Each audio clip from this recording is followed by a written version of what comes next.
Hello everyone, my name is V, and before we get started on this new video, I just wanted to talk to you guys about what is going on for these couple of episodes.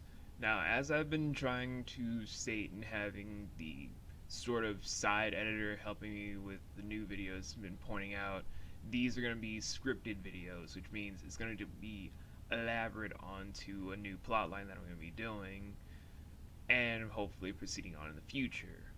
Nevertheless, though, these scripts are going to be sort of more crucial and a cornerstone to these videos because of. I'll just wait until the end of the video to tell you guys what's going on, but for right now, let's just get started on the first final showcase review with the first half of Twin Peaks Season 2.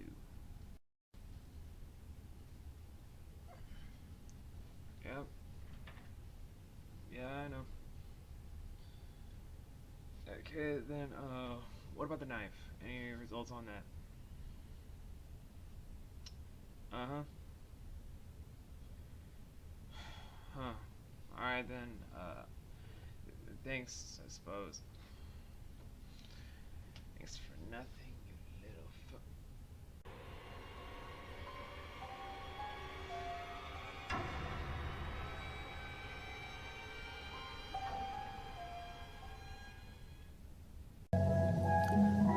Yeah, it's like I hear it, but the track's low.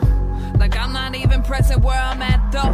I disconnected my mind, then I went to Glasgow. I was staring at your face in a conversation I've had so many times. The repetition, monotony, man, there's gotta be something better hidden. I searched the pain for a perfect stream, but I never hit it. Trying to turn the rain into burning flames, but I never switch it. Hello and welcome back to Showcase Nomads as we dive into the world of Twin Peaks once again. However, before we start, I would like to apologize for only returning to this now instead of earlier. Obviously now I was living in this one chair in Virginia of USA, and then here I am now in this other state in America. I don't want to bore you with a long story about how I can transport dimensions. We don't have time for that. So let's focus on the golden section of Twin Peaks for its second season, shall we? From the beginning, when the season starts, we hit the ground running with suspense, intrigue, and returning us directly back into the case at full throttle. But this time, the case and mystery of Laura Palmer's death has elevated to higher stakes, as our favorite agent Dale Cooper has to endure even harsher trials. Which is both for good reasons and for bad reasons. But we'll dive into why it's bad later on. Right now, let me share the good portions. The plot for the first set picks up like this. Agent Cooper being shot by an unknown assailant, Leo Johnson getting shot by his boss, Hank Jennings because of Ben Horne, Leo Johnson being remorseful for killing John Renault while sobbing like a, what's the word? What a bitch. A bit excessive, but sure, why not? He was. And let's not forget about the overall creepiness that is Audrey Horne in a whorehouse ran and owned by her father, where he's attempting to sleep with her! What kind of shit is that?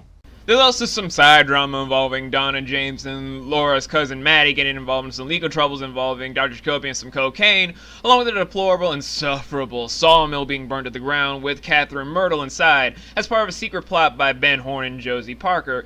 But to be honest, I don't want to overload people with too much plot right now. By the way, you may have noticed that unlike the last time we tackled Twin Peaks, I'm actually stating facts, events, and character names perfectly, and even pointing out plot lines in a more eloquent manner. Why, you may be asking? Why didn't I do this the first time? Why am I doing this now that I'm older and wiser? Well, what would you like me to say? I've done my homework. I don't feel like fumbling anymore. I feel like growing and developing so that we can get through this chapter in our lives. Let's move on. So from Jump Street, everything that can go nonsensical and off the rails does. A giant residing in the Black Lodge, the same giant now working for me, has passed off new knowledge to Cooper towards the investigation that points towards the mysterious enigma by the so-called name of Bob. And Bob? Before you ask me, Who is Bob?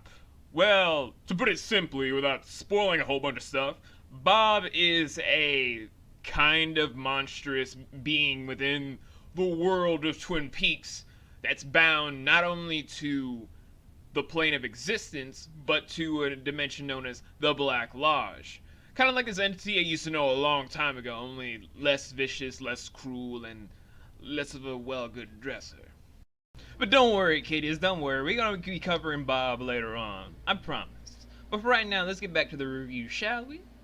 So since the middle is out of the way, our new Tri-Terry plotline is centered around the Horn Boys trying to acquire an unseen, unheard of until now plot of land called Ghostwood to further their empire for things, while trying to make sure his ex-lover and business partner Catherine is dead.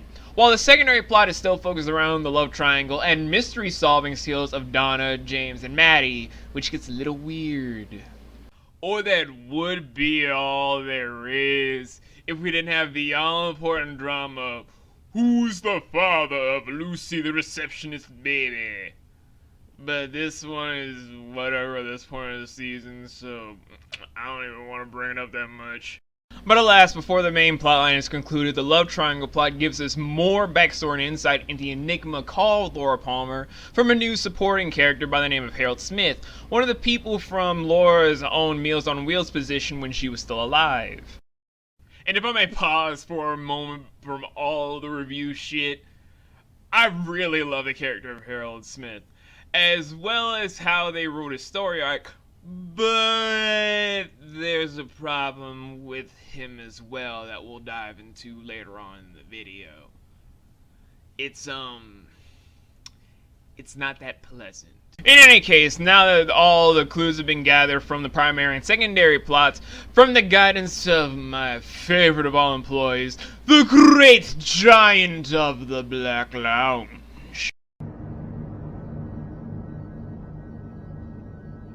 as well as locating the real diary of Laura Palmer while simultaneously ruining an underground network of many illegal activities in both Canada and the US, but we'll ignore that minor detail. And from all that work, Cooper and the Sheriff's Department are all but sure about who's responsible for starting this entire series in general. But then on the one night where every main character, every important character of the story is relaxing and having a night of unbelievable majesty and beauty, and before they could solve the case on their own, by the by, Bob resurfaces to kill again, while using the main staple body that started this whole mess from the beginning. The body was of Leland Palmer. Yeah, if I'm completely honest, I kind of already knew that Bob and Leland were connected since the mystery began. Not from any basic deduction, but just from some weird storyline pickup stuff. From how extreme his emotions acted, the mannerism he took on between Season 1 and this portion of Season 2, and the whole hair turning white overnight thing didn't help kill my assumption on the case of him being the murderer. It's just my own fact. And what makes this reveal even more cringeworthy as it sends shivers up your spine from how wrong it is, despite the fact that YouTube won't allow me to show the entire clip without getting flagged and all that dumbass shit, is that the Leland Palmer Bob connection is revealed when not only is he about to kill his niece Maddie because she looks like Laura Palmer, not only because he drugs his wife Sarah on the steps of their house. Like, there's a staircase connecting to the upper stairs stuff where she was going to run to the police to tell them. No. That's not where the cringeworthy stuff ends. Jesus. But how could it get more depraved, you may be asking? V, how's it worse than that? How could it ever make the cringeworthy factor skyrocket all the way until it's over 9,000? Well, how about this bombshell for you kind of sick and depraved individuals thinking it could possibly better for scenario? Leland. Good old Pappy Leland, who before he was possessed was a genuinely nice individual, loving father, great husband to Sarah, just an all-around terrific person throughout all of the events throughout Twin Peaks before Bob reared his ugly head. When he is possessed by Bob, a known from the prequels and even hinted at through the entire series, and even had interviews of people from different sources saying this, of being not only a child molester, but a serial rapist, was molesting Maddie before he finished his sick, twisted, depraved act to then just rid the world of another Laura Palmer just because he wanted to slip his dick into it. What? What the fuck? That's disgusting. That's disturbing. So, moving on from that, this actually was the greatest moment in television history and one of the greatest moments in the show, but there's a problem behind this. By various accounts throughout the years behind the decision to do this, many sources say that Lynch and Frost were told by network execs from CBS to hasten the reveal and the conclusion to the Laura Palmer case due to viewership and various network decisions. While I cannot actually say the entire purpose behind it, I do know that the podcast Twin Peaks Unwrapped could provide more information on the subject better than I ever could. Their link is in the description below, and if you ever turn up there, just say V sent you. But I digress from all the weird nature, news, and other sorts of allegations from CBS about management and making decisions involving all of their shows and programs. How do we end the mystery as a whole? How do we end this plotline? Well... Look, I made it known in my whole zone that I'm cold with my own flow. Blow for blow, that's a no-no. Yo, catch hoes like the ozone. When I'm snatching up your soul, I'll catch it all on my GoPro. I handle my shit solo. Yo, curl up that Zoglo bozo in this dojo. I'm Mr. Miyagi, gripping the time he get kicked out. I see kicked back by something beside me. Set it off. John Wilkes Booth, this game's Abraham Lincoln. One shot for me will end it all. So what you niggas thinking? I ain't the best at all? I suggest you stop blinking, cause you'll miss this misfit causing mishaps for fools making the mistake to battle me. Fact, it's a mismatch. Acting out of pocket, so I'm rapping out of pocket. Who better? You never, boy. I snatch your cheddar out your pockets. All I need is one shot to leave a pose is finished. And it's funny, I proved it without using a whole minute. So from that conclusion, we're treated a less than satisfactory ending of James leaving Twin Peaks after Maddie's proper burial, but promised to return to Donna when he feels like he deserves it and has a home to come back to. The Horns, after being busted, are reevaluating what matters to them most in life so they can kind of make an honest living without having to deal with the shady underground anymore. And Coop, dear old lovely Special Agent Coop, has prepared to say for what all the inhabitants of Twin Peaks until agents of the FBI and DEA have arrived just for our favorite special agent.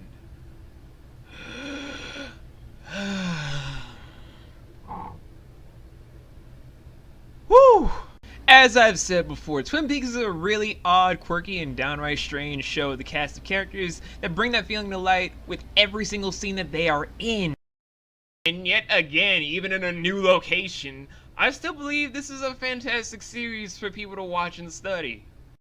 I mean, it has its problems, like any show would, but to its credit, Lynch and Frost made the first 11 episodes of Season 2 truly fantastic for a departure to the biggest mystery on television at the time. Each of the scenes, even for the miscellaneous stories I didn't mention, was shot, recorded, and filmed with absolute care and precision of execution. Hell, even during the moments the actors didn't show a lot of emotion or delivery on their lines, like stoned-out hipsters, it didn't matter once the entire scene was played out to connect with the other ones to portray an even grander story as the series progressed, which is another one of the marvels that comes from this series. It's an interesting study as a filmmaker and author myself because it shows me a great deal of new methods to use whenever the opportunity arises for good storytelling, good cinematography techniques, and good directing chops so that I know what to do and what to expect to make it sort of a good season for whatever show or whatever miniseries I want to do, quite frankly. But as a reviewer and critic, here's where we get down to the nitty-gritty so that we can, get to the whole meat and heart of the series. For all that makes this show remarkable, on a technical standpoint, it would be nothing without its cast of characters that bring to life everything that people love so dearly about the show, such as from the list of people we're going to go into. But by now, you all know about Cooper, Harry, Hawk, Log Lady, Laura, Bob, Philip Gerard, the Horn Bros, Bobby, Shelley, Norman, Nadine, Big Ed, Audrey, Albert, Andy, Lucy, Donna, James, and Dr. Jacoby. But what about the side characters that litter all of Twin Peaks, making the entire community larger than what meets the eye? Well, unless you watch Fire Walk with Me with, God rest his soul, David Bowie. We will miss you, Starman. And know all of them as well as you do the rest. Then you already know what I'm talking about. But for me, the side character that I enjoyed the most from Season 2, aside from Hawk, Lucy, and Andy, do their whole wonderful chemistry and follow through with their character. You guys are awesome. For me, my favorite side character was Harold Smith. The secret of knowing who killed you. As both an introvert and extrovert, I can do and go anywhere comfortably without a real care in the world, which cannot be a benefit for me as an individual, since when I was younger, I was known to be reckless, careless, and quite frankly, a dangerous element to a lot of people around me.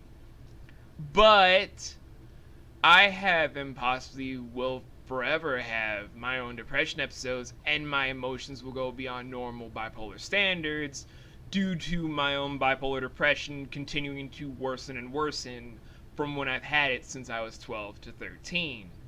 So when I'm like that, in that completely unstable, unhinging manner, I just see myself as if I'm Harold, defenseless, vulnerable, neurotic, and completely unstable to anything that would be harmful, or just completely go off the rails if something harmful comes to something that I hold dear, like if it's a trusted item, something precious, something that just gets at my own head to just send me into a darker and darker place.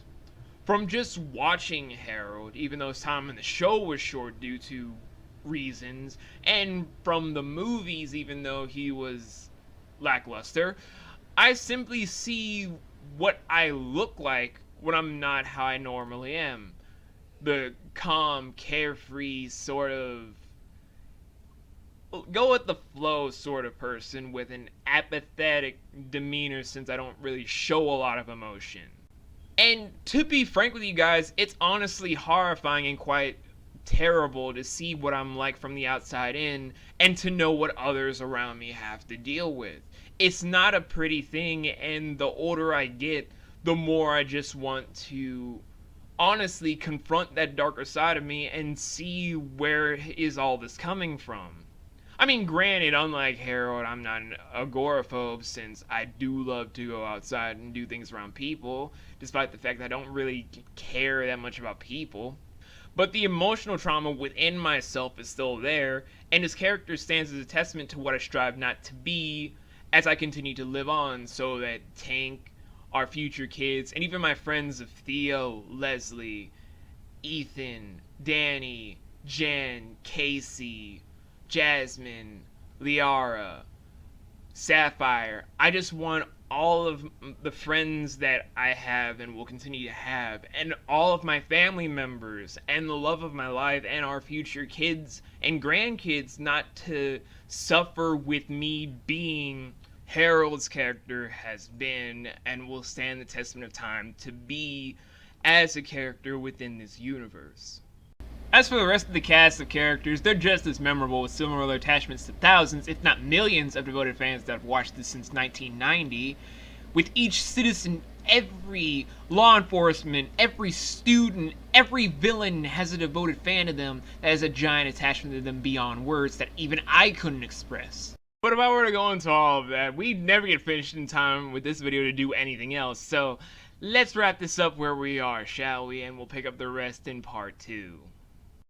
So, by going on a rating of stories, settings, music, and my own personal enjoyment, after which it embarked on its own mysterious quest of different plane altogether, I'm going to rate the first 11 episodes of Twin Peaks Season 2 11.2 out of 13, and the recommendation level of view it and see if it's worth your time, and giving it the Effie medal for good craftsmanship.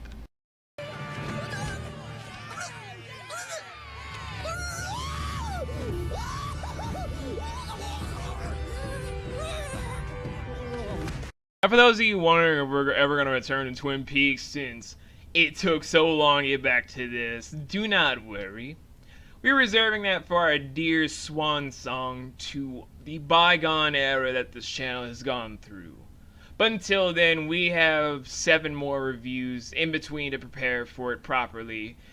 And we honestly have so much time left to go on that, who knows? Maybe when new reviews come in, when my actual review show comes in, we will return to this for Season 3 of Twin Peaks if we're lucky. Oh, okay. Well, Nomads, it's been a wonderful time going over this show with you guys. But as of right now, I am kind of invited to this awesome place called the White Lounge. I have no idea what's going on there, but... oh, wait. Oh, it's the White Lodge. It's the White Lodge. So I'm going to be going there for a couple of days, and then we're going to be back with some more reviews for you guys. So keep it locked, my little nomads, and I'll see you all next time.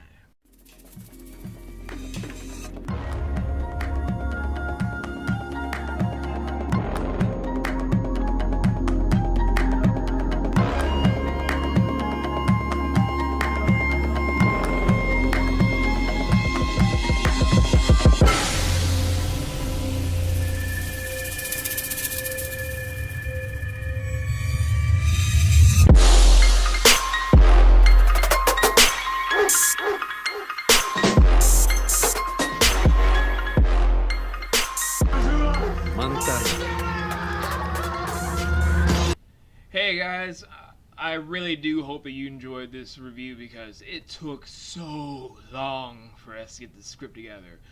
From sleepless nights of just watching all of the episodes 3 times in a row. Nick not even allowing me to sleep for a couple of days just to watch this over and over and over again just to get the script right. And then as soon as it's filming day, because I have to film me talking in front of the camera first, I had to screw up all my lines and I had to film them bit by bit by bit. And yeah, some of them I got in one take with just a couple of English slip-ups because English has never been my forte. It's never been my tongue. But we make do. And the second day when I had to film all of my audio dialogue with getting all of the images in, the encoding process was a bitch and a half because we had to make sure all the lines were perfect. All of the editing tricks were top notch. It is getting so ridiculous now since these are the last 7 episodes of Showcase. But it's also the saddest part because since these are the last 7 episodes of Showcase, these are also the last episodes I have with one of my oldest friends. Since, as of right now, Nick and Moira, as I've told you guys, are getting married, but their wedding is in March. That is going to be a giant problem because now we have to make sure all the episodes are done ahead of time because of this update video I'm going to be telling you guys during March 1st of what's going to happen for the channel. It's not anything about me quitting. No. I'm not giving up on my YouTube channel at all. But because we're trying to rush through all of this, February and the rest of January are going to be so hectic and so monotonous with so many stuff I have to watch from different live action films, live action shows, and even a couple of anime stuff that are going to be the last 7 episodes. And from that process, since their wedding's also in March, they won't be around to help me any more until maybe late November, which means I will be literally doing everything by myself without any friends to help me, any individuals to just be in my corner. So we're trying to write out all the scripts ahead of time. We're trying to film everything ahead of time. And quite frankly, it's heartbreaking because I'm losing two good friends, but at the same time, it's also heartwarming because they have found happiness together after 9 years together. And yeah, I'm very sad about it, but at the same time, what we're doing, trying to make sure that we close this chapter on this channel, is a good thing, since when I started the Black Pyramid, it was for a promise that is broken. It is not a channel about helping my two youngest siblings. This is now a channel about helping others. That promise for my siblings has been broken by one of them, so it's time to end the chapter with these last episodes. So the next showcase review, since a couple of my friends on Twitter have been saying their own suggestions that are too good for a showcase review, until I can discern which one I should talk on first to see if it should be a showcase send-off, the next review is going to be on either the Berserk movies of the Golden Age, all three in one, or it will be Smallville, since Remix Ten Tails, aka Jose, mentioned it on his live stream about it being one of the worst CW productions. Well, Jose and CR, aka Chad from Familiar Faces, said they were both the most horrifying, most disgusting things on the CW. So I'll let some time to decide where I go through the last film of the Berserk franchise, and then watch a couple of episodes of Smallville to see if it's even worth doing a full-blown review of it as a whole. I mean, I remember watching season 6 through 10 vividly. God, do I remember watching it vividly. And I'm just gonna leave it at that with you guys. So Nick and Moira are gonna be gone, so they won't be helping me write scripts. And the new person that's helping me with editing these stuff so I don't do it by myself, we'll never talk about that person. Let's just pretend that guy doesn't exist and I'm the only one editing. Let's just leave it at that, okay? But I will see you guys in the next couple episodes, because now that we've gotten this video done, it only gets more and more epic for the storyline itself to grow. And what is that storyline? Stay tuned to find out. Bye, my little nomads, and like I always say, never stop growing, never give up on your dreams, and always strive to be the best being that you can possibly ever be.